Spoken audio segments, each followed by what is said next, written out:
Hi,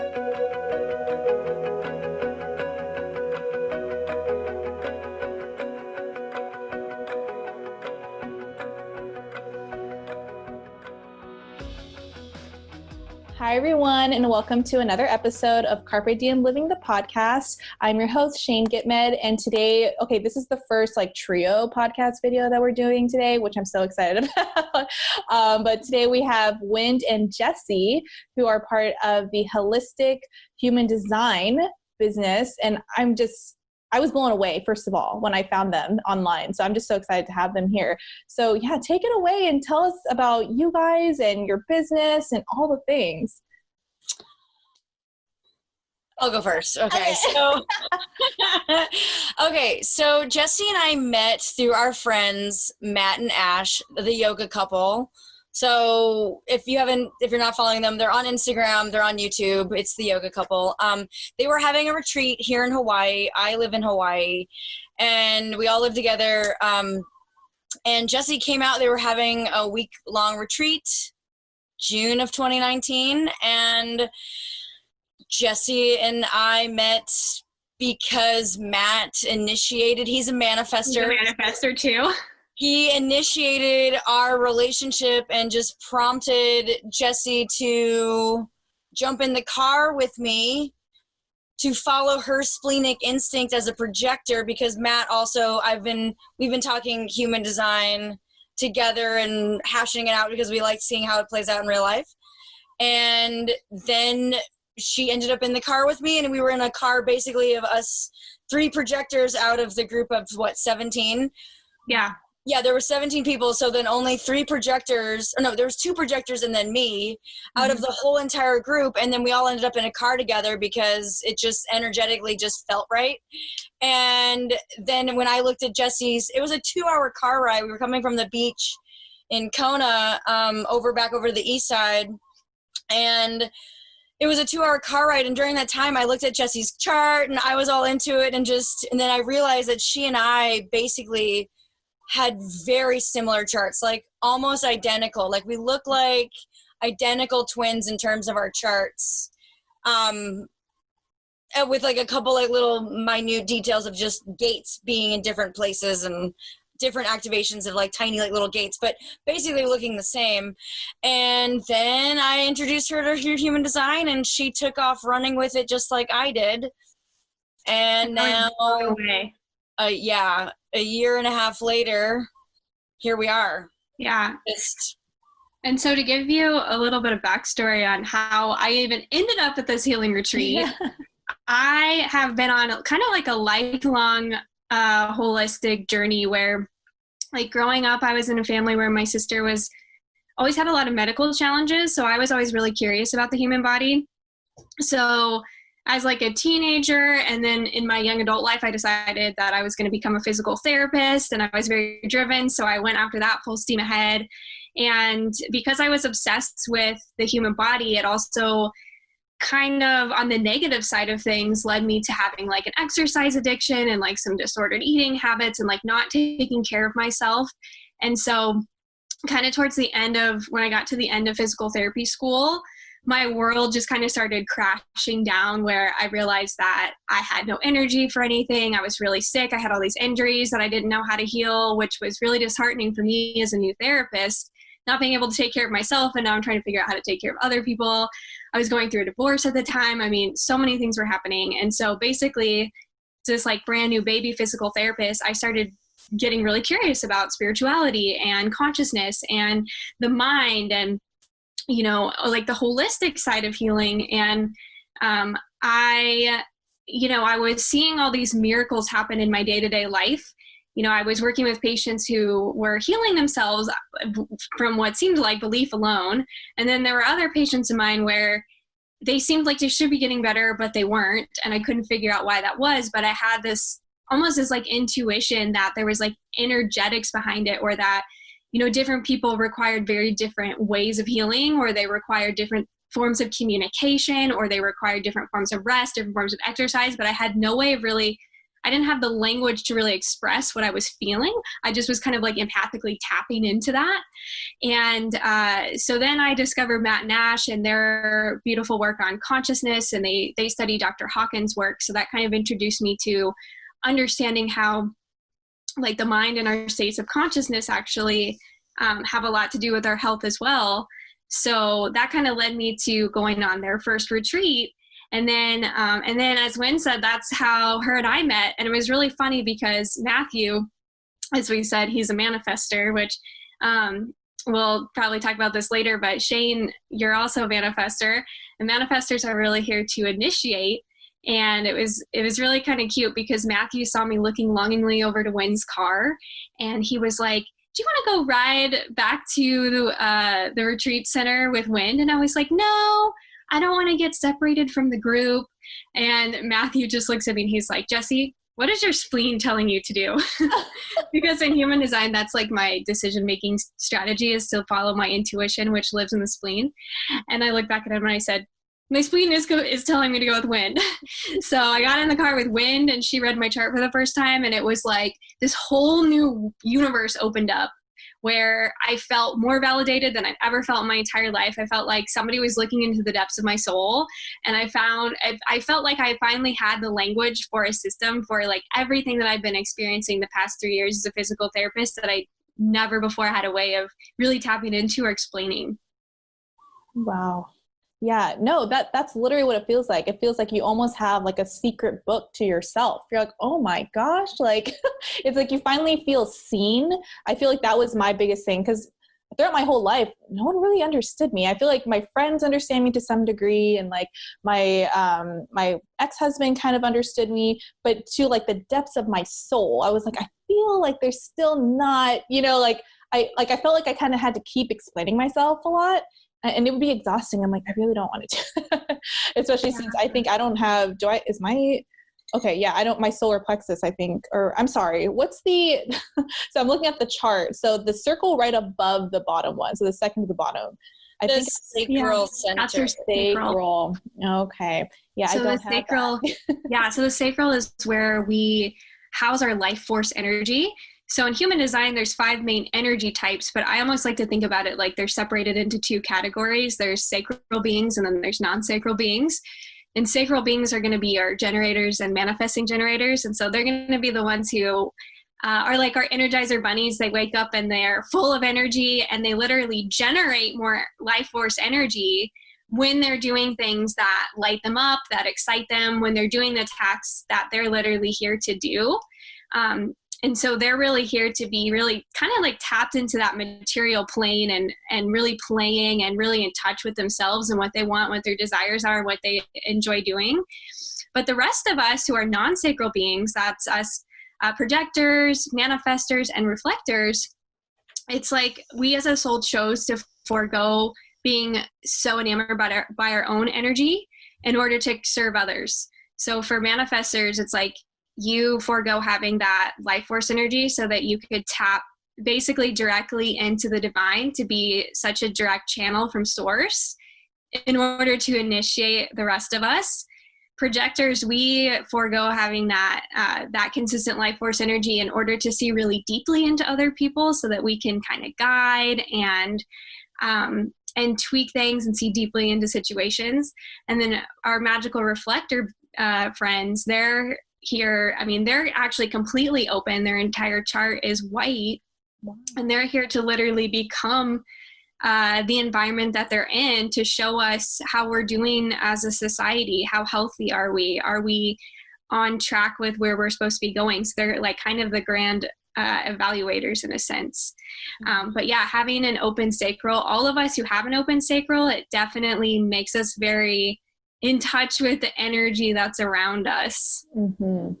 And it's funny because I feel like most of my life I operated like a generator because I was workaholic. I was constantly go, go, go, go. And now I'm at a point where I'm like, I can't anymore. I think I've literally just done way too much. And now like really honing into like what my human design is. I'm like, no, like I'm no longer going to operate that way. And that's what society thinks we're supposed to do, especially for me being a single mom. Sometimes I feel like I have to, otherwise like, when is anything going to get done, but but I've gotten a lot better. I think honestly, human design really just made me kind of just not just understand myself more, but just like live happier, because in a way I was just kind of like, wow, I didn't realize that was why that was causing anger or the not self. But can you guys, I guess, like dive in a little bit, like what do those different terms mean? Like the not self and the gates, just like for, if you were to tell someone who's like completely new to human design, how would you kind of like explain those in a small bubble? So when you hear the term not self, that's when you're talking about bitterness for projectors, frustration for generators, frustration and anger manifesting generators, anger for manifestors, and disappointment or sadness for reflectors.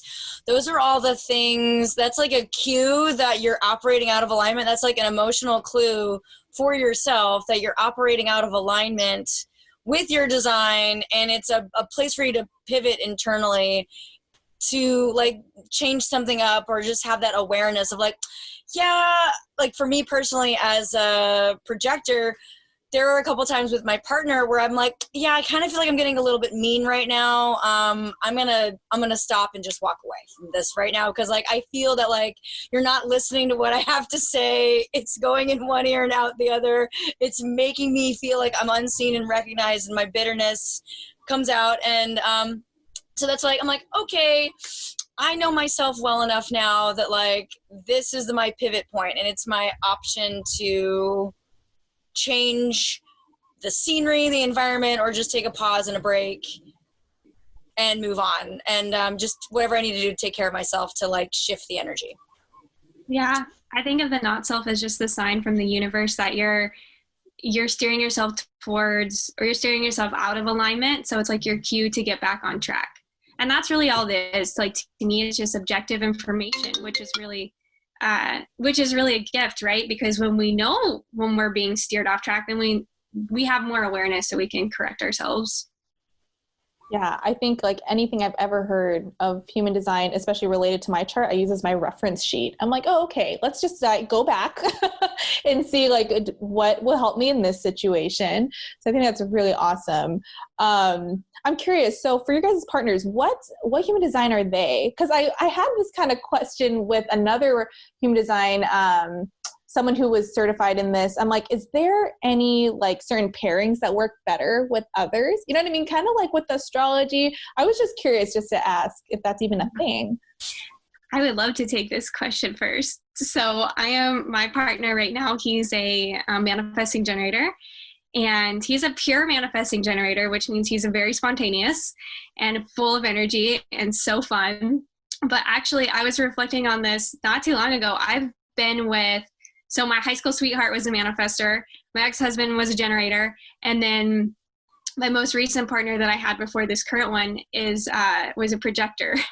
So I have dated every type except for a reflector, and they're all very different. But what I would say is that human design, it doesn't really tell you if you're necessarily going to be more compatible with someone or not. To me, it's more just like the roadmap of understanding them. So I guess you could say there are types that work a little bit more harmoniously together, but it just really depends on what your goal in life really is. Like for me, being with a manifesting generator, it's so nice because he has so much energy. And as a projector, you know, I have a lot of energy to learn things and to really tap into my own knowledge. But he has the energy to he could edit videos all day long. He could work in the yard all day long. Like he has so much energy, whereas I don't always have that. So it's nice to basically work off of each other's strengths and weaknesses, because then on the other side of things, he's so busy doing the things that sometimes he misses steps, or he needs my guidance, or he wants to see how things could be done better. And that's where really my magic as a projector comes in.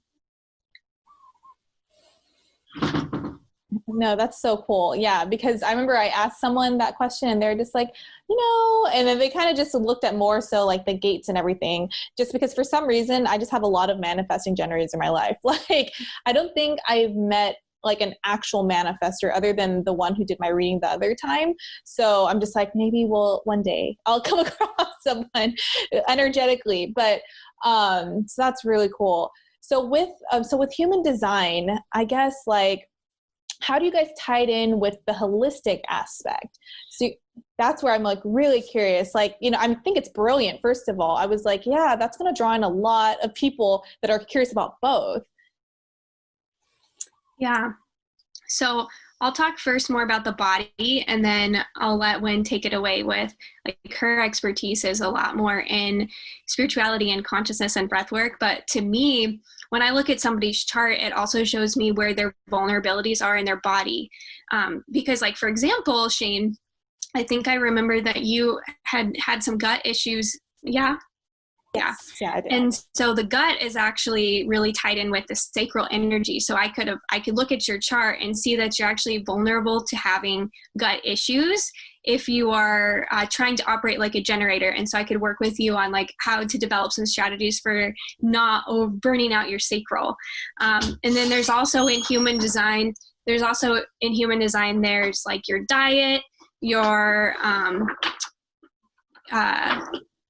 there's your diet type, there's your digestion type, there's other things that go into it. Mm-hmm. And so there's so many things that kind of go into it. That's crazy. Yeah. Wynd, tell us about that part too. That's actually a really good aspect. Like, the places where we're white, if we're over exaggerating those areas, thinking that those are places that we need to spend or exhaust our energy in, our physical bodies will get depleted and burnt out faster. Like, for me, I am totally open with no gate activations. The G center and the ego little triangle will center, the little thing on the right underneath it, and that's primarily like liver, stomach elements. And for me, that's like my most sensitive spot. Like, I have like gallbladder, liver issue, like liver, gallbladder, stomach issues, like not enough digestive enzymes. You can see just, even though it's like solar plexus, traditional Hindu chakra, solar plexus related,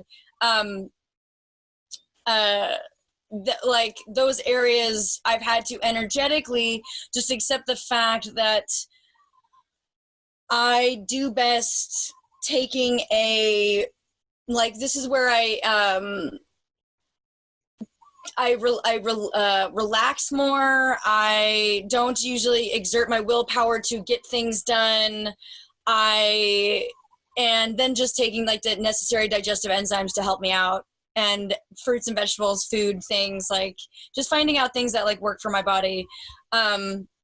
And in terms of like the more holistic human design, Jessie and I, because our designs are so similar, and you embody the colored aspects of your charts, and considering the fact that Jessie and I are so mostly white, we have 7 out of 9 centers white.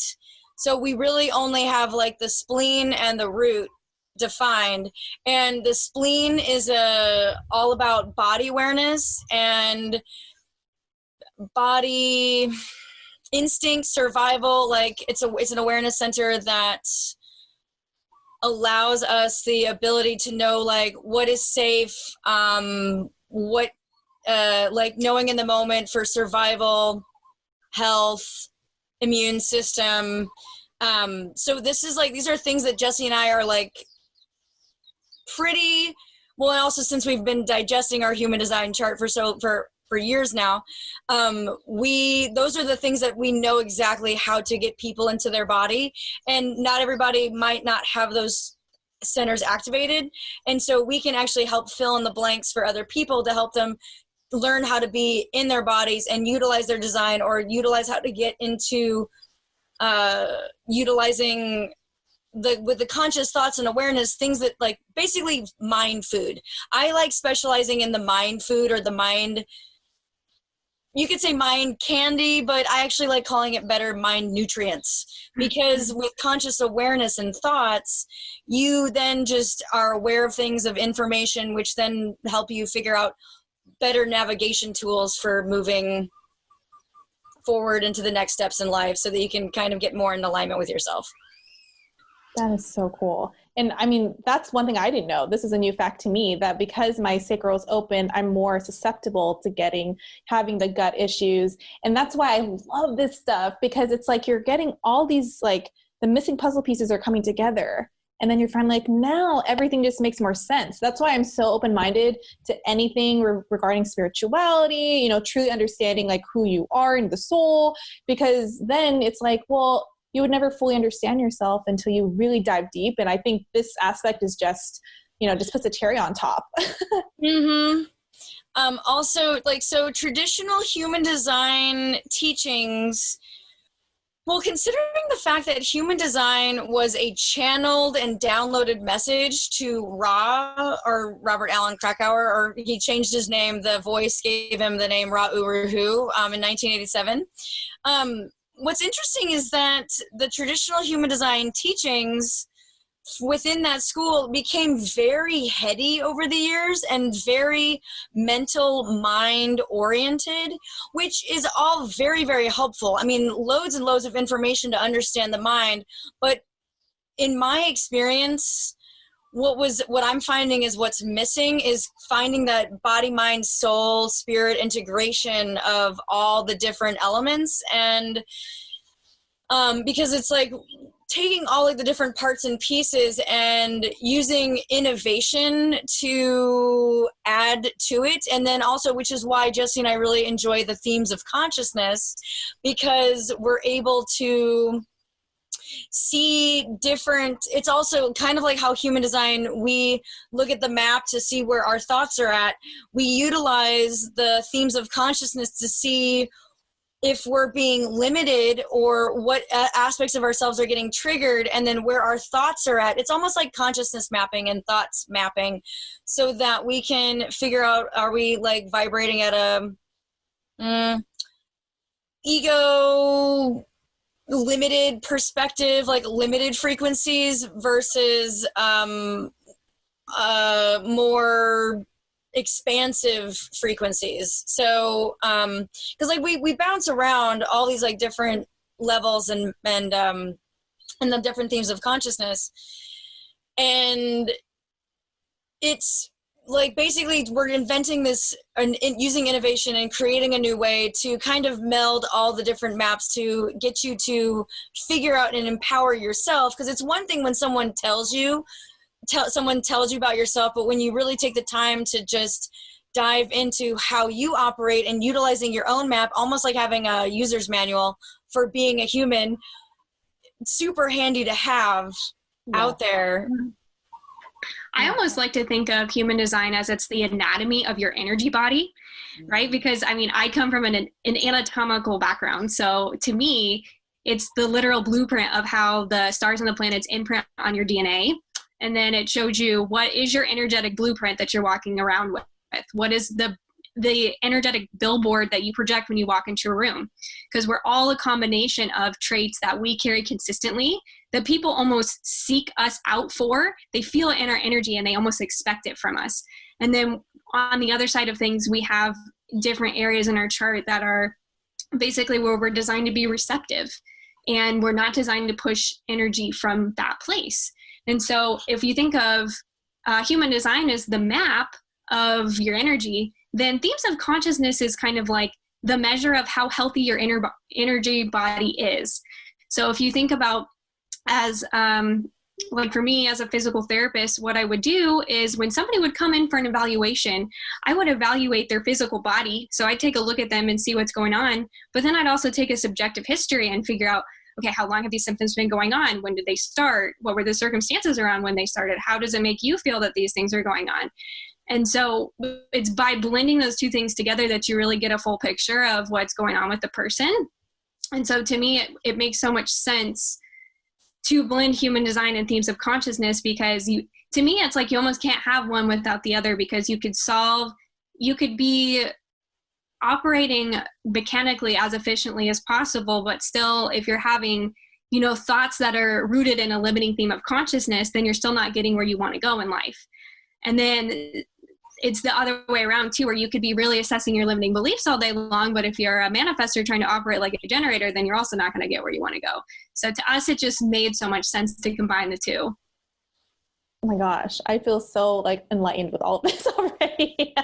No, it's wonderful, just because I feel like it's so true with, you know, the burnout is real. I know a lot of, you know, especially women feel the burnout all the time, especially when they become moms. It's this whole thing. So that's why I feel like, knowing what I know about human design, I'm definitely like, if anyone I know is like, hey, I'm feeling this, I'm like, you should probably look at your gate, blah, blah, blah, because it's just like, it all makes more sense. And I feel like even for myself, when I discovered human design, it was almost like, not only did I discover myself even further, but I'm just like, now I can take these tools, apply it to life, and things run smoother. Things feel more, like, just feel a lot better, because me being a 5/1, just always investigating all day long.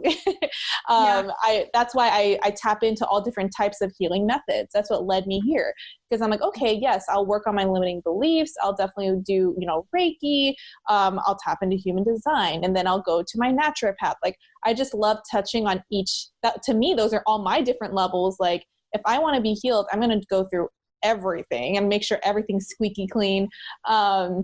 So I know it's funny, because out of like all my friends and family, I feel like I'm always, I guess, initiating. Yeah, I am initiating. I'm like bringing them this information. I'm like, hey, you got to check this out. And then it really does help them in ways. And then they start to, the people that were naysayers about certain spirituality things, like, oh, okay, now I'm more open-minded. So it's kind of cool, because I remember even growing up, this is how I know for facts, like, I'm a manifestor, is like, I remember just always being that one that would, you know, create the events, or, you know, initiate, like, you know, like a youth group, or like, just like, I felt like I was always put in that leader role without even trying to be.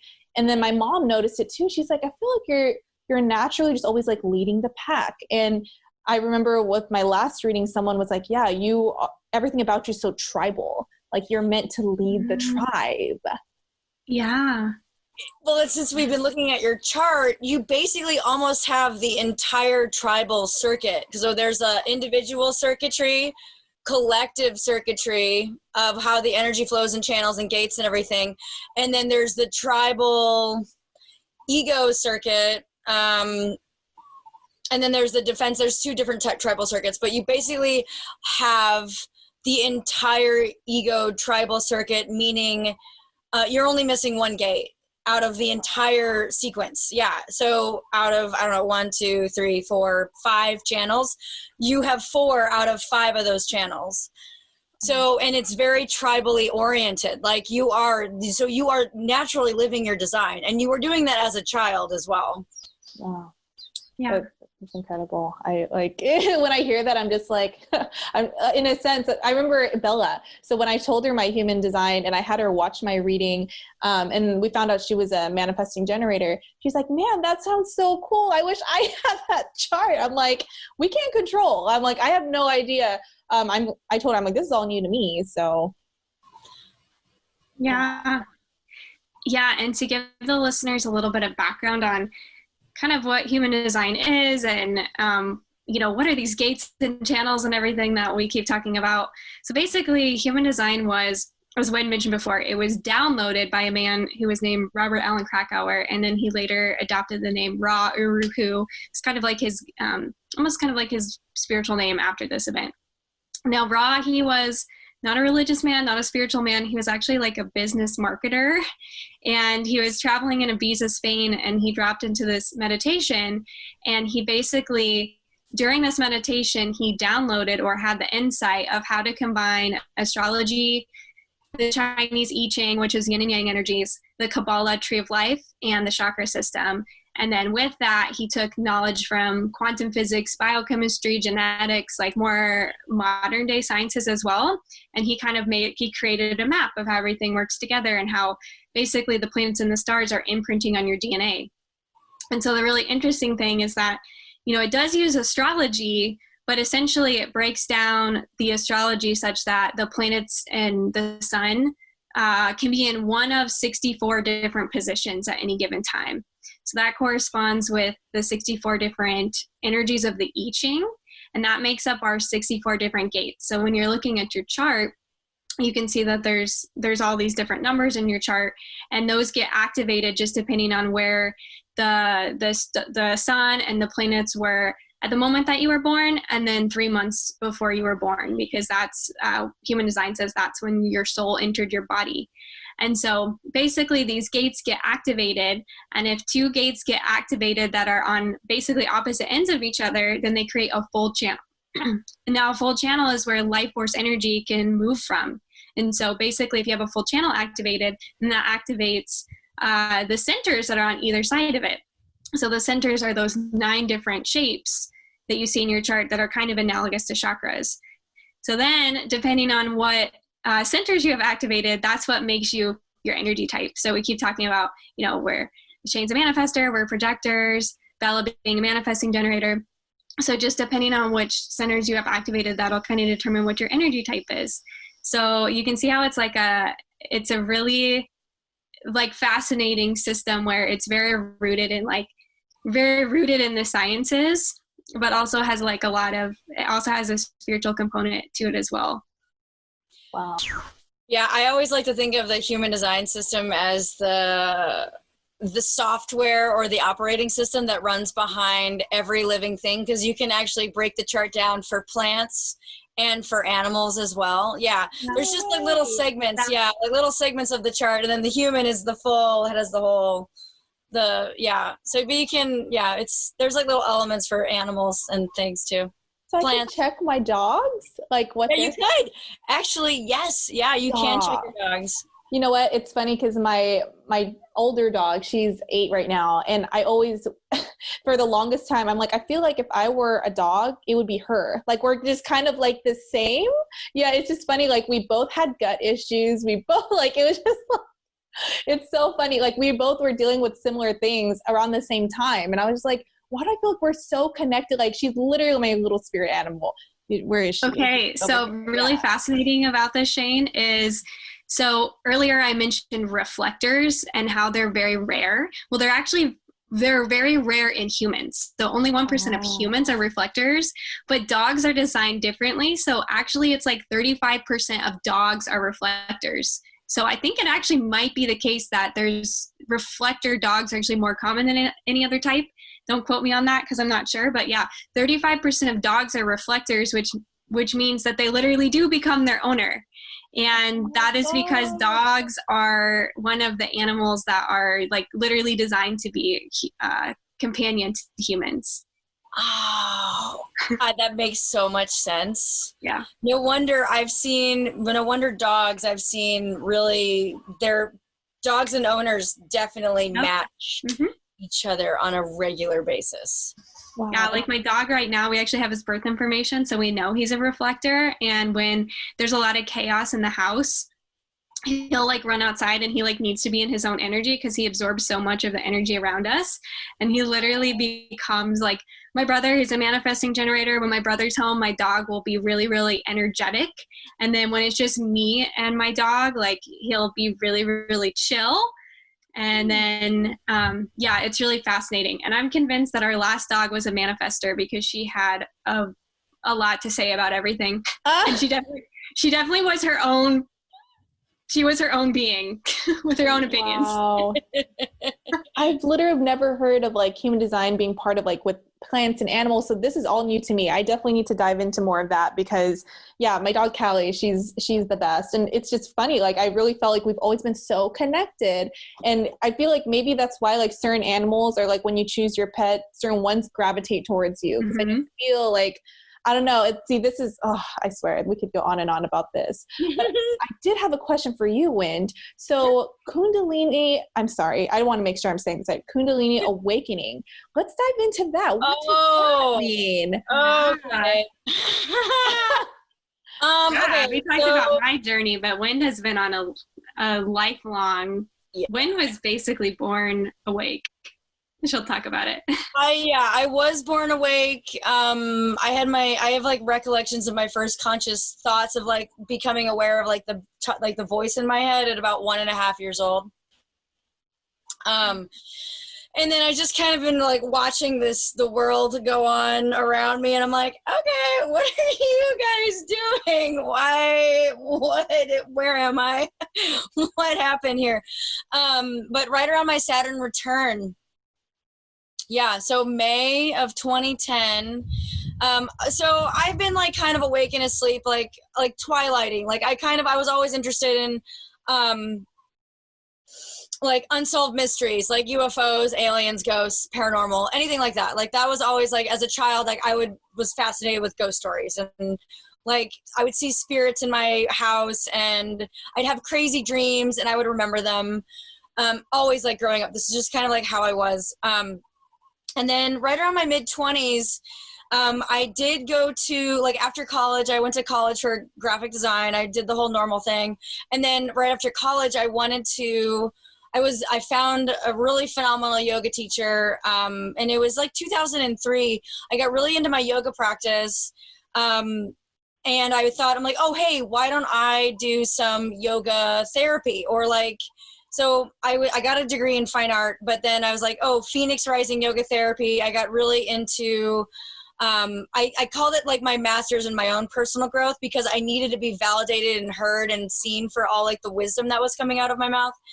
And I thought that maybe yoga would be an avenue for me to experience this. Well, 2003 to 2005 was not still amongst my peers, not a very safe place I wasn't in like the right group or the right people. And, still, like for being like a total like light, awake and aware human being, still not energetically safe. So I once again just kind of put myself in a little box.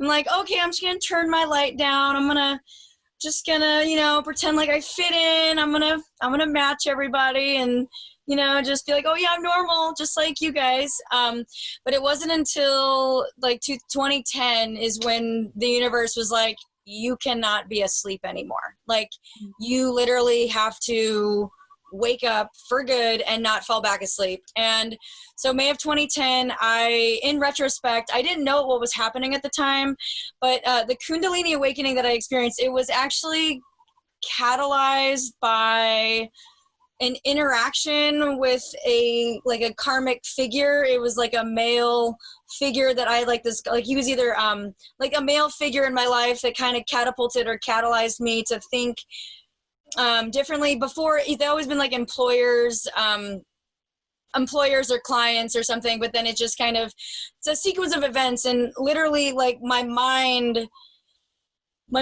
shot light years ahead into the future.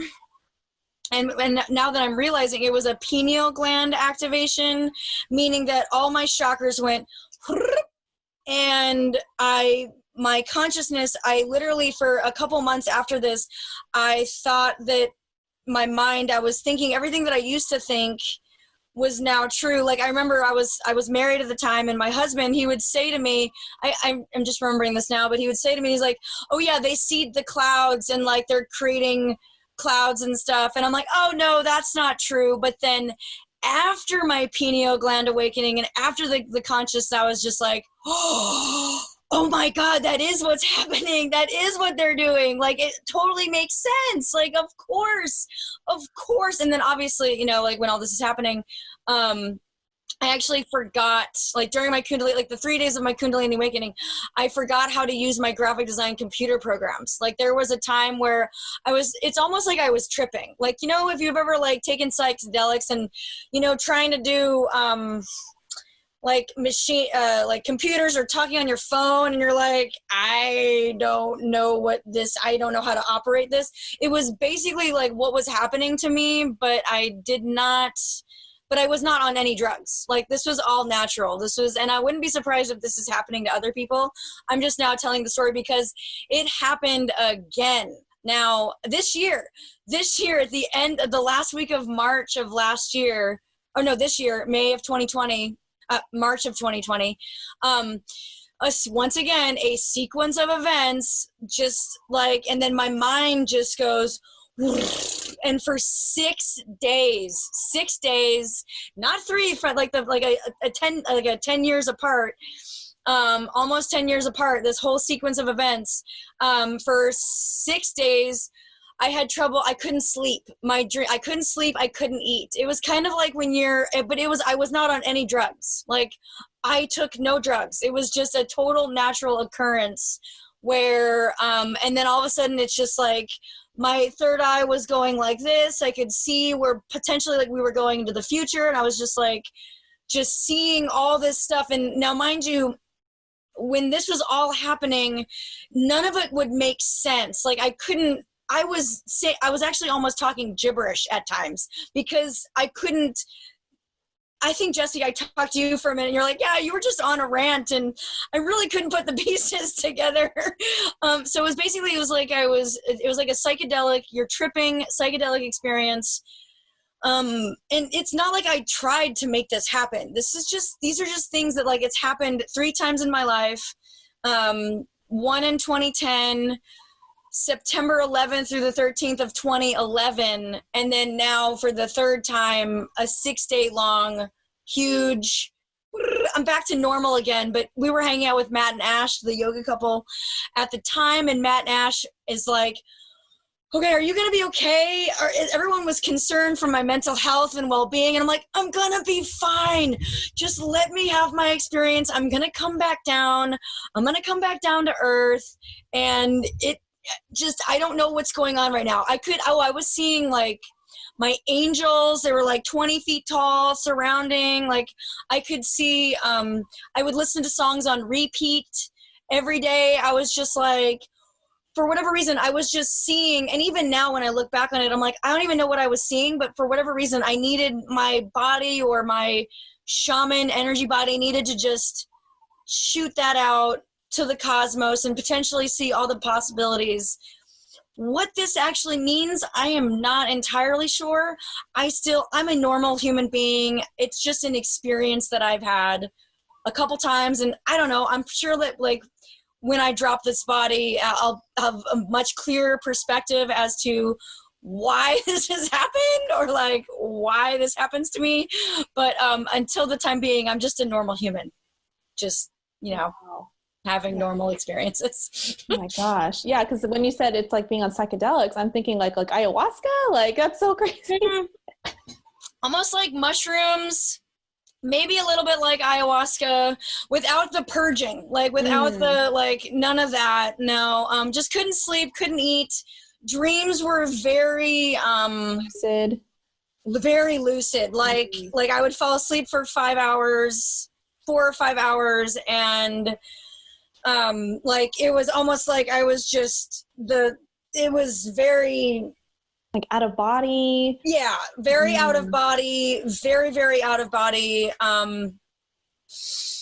Like my mind, it was just like I was watching a movie in my mind. Like I was watching movies and like clips and like energies and feelings. Like I had a lot of feelings about where we were going as a collective, because literally like what's going on the planet right now, I have been waiting for my entire life. Wow. Like I've been knowing that this is coming.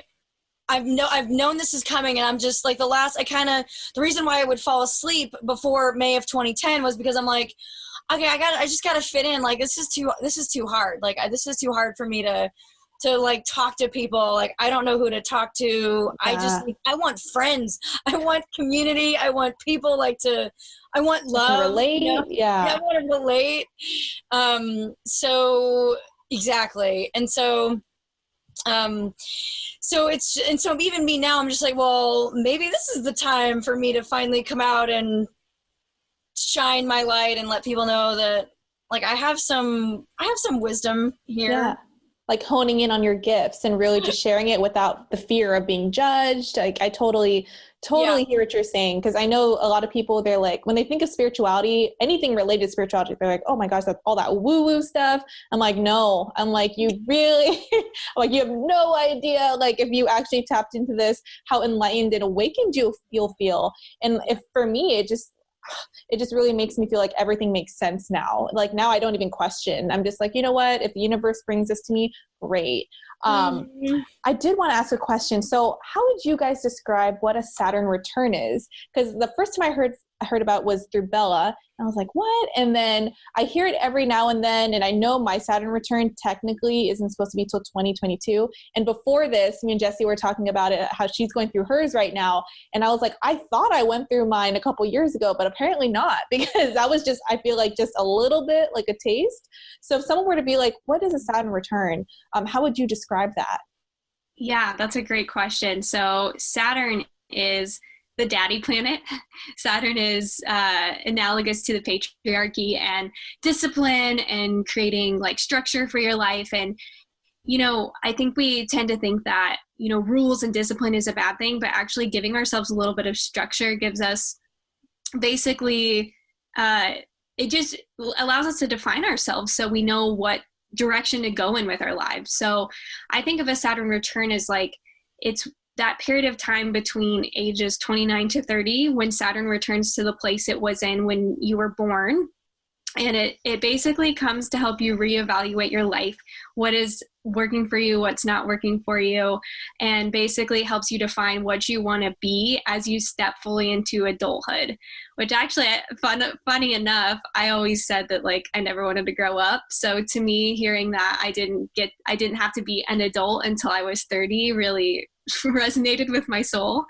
But it also is kind of a time too where you almost kind of evaluate the roles with your parents and what kinds of things you want to embody from the way they parented you, and then basically also the things that you don't necessarily resonate with that you're ready to kind of let go. And in human design, we were kind of chatting about what's called profile type before we started recording, but your profile type in human design is kind of like your personality, but it's also like how you gain wisdom and how you in turn share that wisdom. So in human design, your profile type is a combination of two different numbers. And if you have the number 6 in your profile, then your Saturn return is especially important because you go through a big transition during that time of your life where kind of like the first 30 years of your life are all about kind of being the scientist, getting your hands messy, learning through trial and error, experimenting with lots of different things. You transition out of that phase and into kind of more of like a hermity phase where you kind of draw back, you're more reflective, you focus more on your internal life, building a family, settling down, all those sorts of things. And for me in human design, my profile is a 4-6. So especially for me going through my Saturn return right now, I'm going through a lot of trial and error because I'm about to move into that kind of introspective, reflective phase in my life. And so also for me, because I'm a 4 line, which is all about networking and relationships, I've also had a lot of trial and error in my relationships, which is really interesting. So yeah, Saturn return, it's a crazy time because a lot of people go through a lot of big changes in their life. I know I've talked to a lot of like older adults who will say like, oh yeah, around age 29, I completely changed my career, or I moved across the country, or I got divorced. Like it just tends to always happen around that time. But just depending on, again, what your human design profile is, where your astrological placements are, where Saturn is in your natal chart, your Saturn return will almost have like a different theme in your life. And you'll kind of feel it coming the year before it happens, and then it'll happen, and then you'll kind of like almost like clean up your life after it happens as well. And I know Wynd definitely has a lot to say about this because this is a part of her specialty. Wynd is really good at helping people through their Saturn returns, through the Uranus oppositions, basically anytime that they're going through a big change. Wynd is really good at kind of helping people navigate that with like basically a grace to knowing that life changes and it's also a beautiful thing and not something to be totally freaked out about. Yeah, exactly.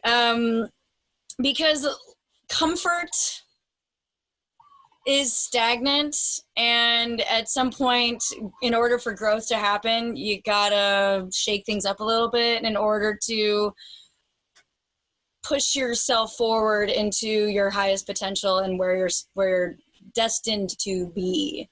I definitely see that a lot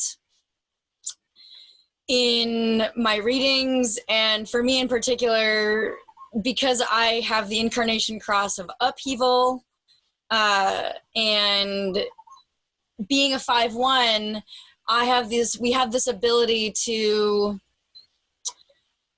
take what we've investigated and take all the different parts and pieces and communicate it in such a way that we can be the messenger that other people need to hear exactly what is needed to be said, because we've taken all the puzzle pieces, and then the voice with the 5th line is able to communicate it effortlessly.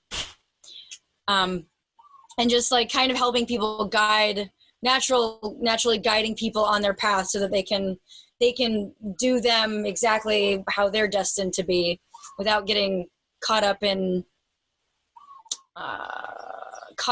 mental conditioning or thoughts that prevent us from taking those initiative steps forward, so we can get more in alignment with our soul.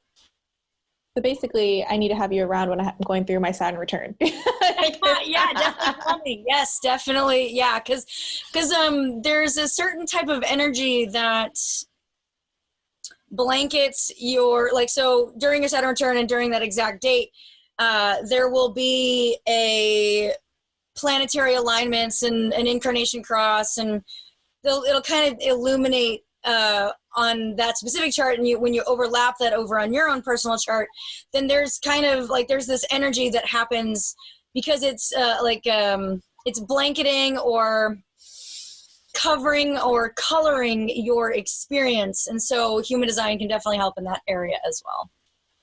Wow.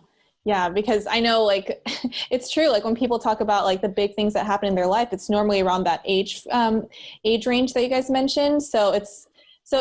I mean, see, this is why I wish more people would like investigate this stuff, because I'm like, everything would make more sense, you know, there wouldn't be so many questions.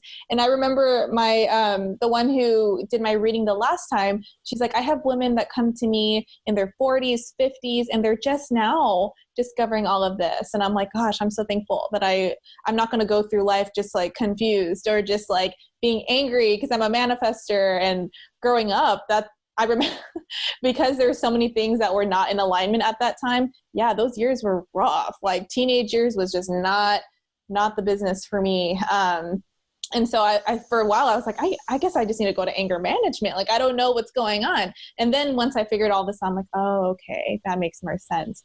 Mm-hmm. Yeah. I think too, you know, I think for a long time, people have been not as open-minded to some of these more spiritual sciences, but now, luckily and thankfully, we're finally getting like the scientific evidence to back it up. So, I mean, even when you think about quantum physics and just how basically science has been able to show that just by the act of observing something, it changes the result. And then when you also look at like Dr. Joe Dispenza's work and how he's been able to teach people how to heal themselves through their minds, and he's been able to study it, I think that this is an exciting time to be alive because people are becoming more open-minded to it than ever. And a lot of the skeptics are becoming open to it because they're seeing the actual evidence to it. Our friend Matthew, he always says, today's scientists become tomorrow's mystics. Because if you follow the science long enough, you see that it actually leads us back to spirituality. Yeah. And it's cool because I'm seeing like the people I do get along with the most are 5-1s. I'm like, see, this wasn't by mistake.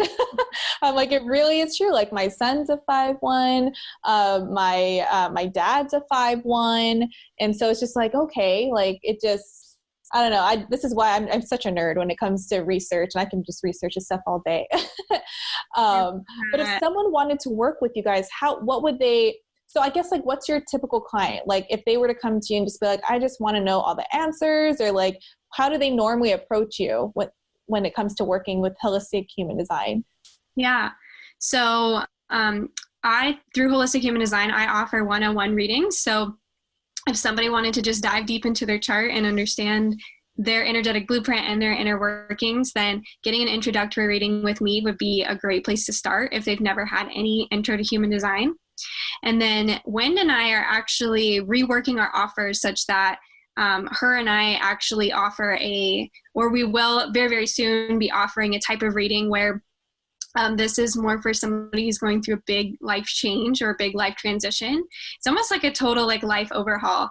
And so basically, they would get like a 90-minute session with Wynd and I, and we would really dive deep into their chart. And if they were going through a Saturn return, we would dive deep into the nature of their Saturn return, or like whatever's going on in their life. If they're contemplating a move, we look at their astrocartography. So really just is tailored to the individual client.